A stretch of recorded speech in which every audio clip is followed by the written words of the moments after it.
In a tiny room inside an old apartment building on the outskirts of the city, the cold autumn wind rattled the cracked window pane.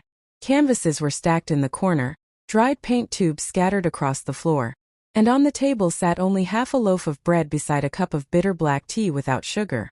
This was the entire wealth of 25-year-old Ethan, a man hopelessly in love with art and life itself, yet passion alone could never fill an empty stomach.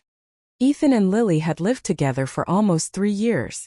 When they first met, Lily admired the fire in his eyes and the raw talent hidden within him. She used to whisper softly in his arms, "We'll survive everything together. One day you'll conquer the world." But as the years passed, romance slowly faded beneath the crushing weight of poverty.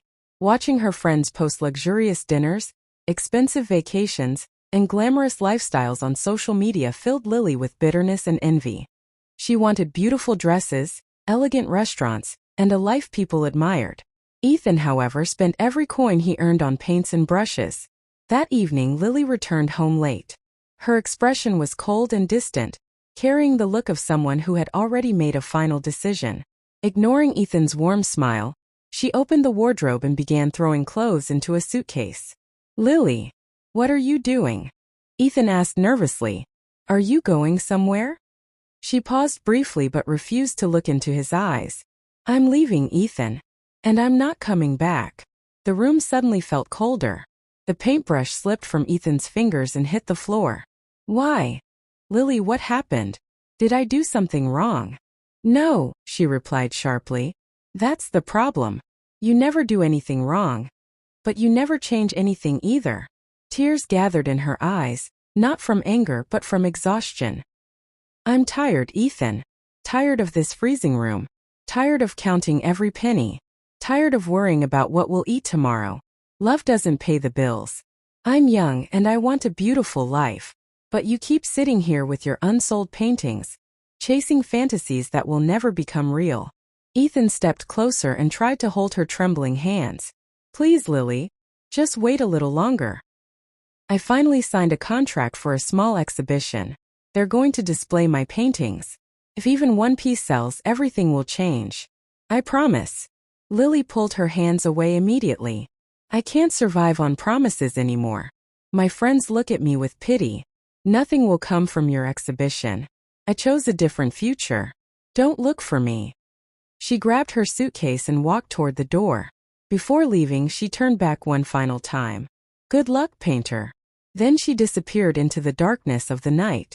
The sound of the slammed door echoed through the apartment like the final nail sealing Ethan's broken heart. He collapsed onto his knees, unable to breathe. That night, he felt trapped somewhere between life and death.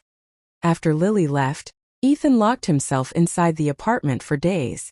He barely ate or drank. The only sounds were the rain striking the windows and the hollow beating of his own heart. One morning, he dragged himself toward the mirror. A pale stranger stared back at him, sunken eyes, messy hair, and an exhausted face filled with despair. At that moment, Ethan realized he was tired of feeling sorry for himself. He grabbed the largest canvas he owned and began painting. But this time he didn't create peaceful landscapes or smiling faces. He poured every ounce of pain, betrayal, loneliness, and rage onto the canvas. For days without sleep, forgetting hunger and exhaustion, he transformed his shattered soul into art. At the center of the painting stood a young man trapped in darkness, his heart visibly burning inside his chest, while the shadow of a woman walked away toward a glowing golden road. Ethan named the masterpiece The Ghost of a Promise. A month later, his small exhibition finally opened. Very few visitors attended, and most glanced at the paintings without interest. Near the end of the evening, an elderly man wearing an elegant black coat entered the gallery. His presence radiated intelligence and quiet authority. This was Mr. Henry, a world-famous millionaire art collector. As he walked through the exhibition hall, he suddenly stopped in front of Ethan's painting. 5 minutes passed, then 10, then 30. Mr. Henry stood motionless, tears slowly running down his face. He could feel the agony hidden inside every brushstroke. Finally, he turned toward Ethan. "Young man," he said quietly, "this is not simply a painting. This is a living soul. I have never seen such raw emotion in my life. Sell it to me. Name your price. For the first time, Ethan felt truly seen. Mr. Henry purchased the painting for an enormous fortune. But more importantly, he recognized Ethan's genuine talent and introduced him to major exhibitions in Paris and New York. 3 years passed. Ethan became one of the most celebrated artists in the world. His face appeared on magazine covers. He owned a luxurious penthouse in the city's richest district and drove expensive sports cars. The poor young man who once struggled to buy bread had become a wealthy icon of the art world. Yet despite all his success, his heart remained frozen from the night Lily walked away. Another autumn evening arrived. One of the city's most luxurious hotels hosted a grand charity gala filled with glittering chandeliers, diamonds, silk gowns, and wealthy elites. Ethan was among the evening's honored guests. Dressed in a perfectly tailored tuxedo and holding a glass of champagne, he listened politely to endless compliments and artificial praise. The fake smiles and shallow conversations exhausted him. Seeking fresh air, he stepped onto the balcony overlooking the city lights. As he stared into the glowing skyline, memories of his cold apartment and painful past slowly returned. Then a trembling voice suddenly spoke behind him. Ethan. His body froze instantly. He would recognize that voice anywhere. Slowly he turned around. Standing before him was Lily. She was still beautiful, but sadness and exhaustion had replaced the ambition once burning in her eyes. After leaving Ethan, Lily had married a wealthy businessman. But the man treated her like a decorative trophy rather than a partner.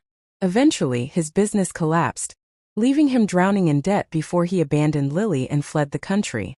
She was left completely alone. When she heard about Ethan's extraordinary success, she sold her final piece of jewelry just to buy a ticket to the gala. Lily, Ethan said calmly. There was no anger in his voice. No love either. Only cold indifference. Is it really you? Lily whispered as tears filled her eyes. You look incredible. I heard about your success and I was so happy for you. Ethan, I never stopped thinking about you. Really? Ethan replied with a faint ironic smile. Yes. Lily stepped forward desperately, trying to grab his hand. I was young and foolish. I listened to the wrong people. Poverty blinded me. Leaving you was the greatest mistake of my life. Your promises, your love, they still haunt my dreams every night. Please forgive me. My heart has always belonged to you. We can start over. I'll support you this time. I promise. She stared into his eyes with desperate hope, expecting to find the same poor young man who once loved her unconditionally. Before Lily could touch him, Ethan stepped back. He slipped his hands into his pockets and looked directly into her eyes. Lily, he said slowly, you misunderstand something. You didn't make a mistake. You made a choice. Her face went pale. When people make mistakes, they regret them. But when they make choices, they live with the consequences. Lily's lips trembled as tears filled her eyes. Ethan remained calm, his voice cold and steady. That night, you didn't just leave my poverty. You abandoned my future. When my soul was breaking and I needed support the most, you turned your back on me and walked away. You couldn't survive the storm, so you ran from it. And now that the storm is over and the sun is shining, you want to return and enjoy the warmth. Ethan, please, Lily sobbed softly. Try to understand me. I do understand you, Ethan interrupted calmly. That's why I no longer hate you. I forgave you long ago. For a brief moment, silence filled the balcony. Then Ethan spoke once more. But the poor boy who loved you died the night you slammed that door shut. The man standing before you now is someone completely different. He knows his value. And he knows exactly who deserves his heart. Tears streamed down Lily's face. You never wanted me for who I truly was, Ethan said quietly. You wanted a ticket into this life. He gave her one final glance. I wish you the best, Lily. But there is no place for you in my world anymore. Without another word, Ethan turned around and walked back into the bright ballroom filled with music and laughter. His steps were calm, confident, free. Left alone on the dark balcony beneath the cold autumn wind, Lily finally understood the truth. She had not merely abandoned a poor man. She had lost a priceless heart that once loved her more than anything in the world. And no amount of tears could ever bring the past back.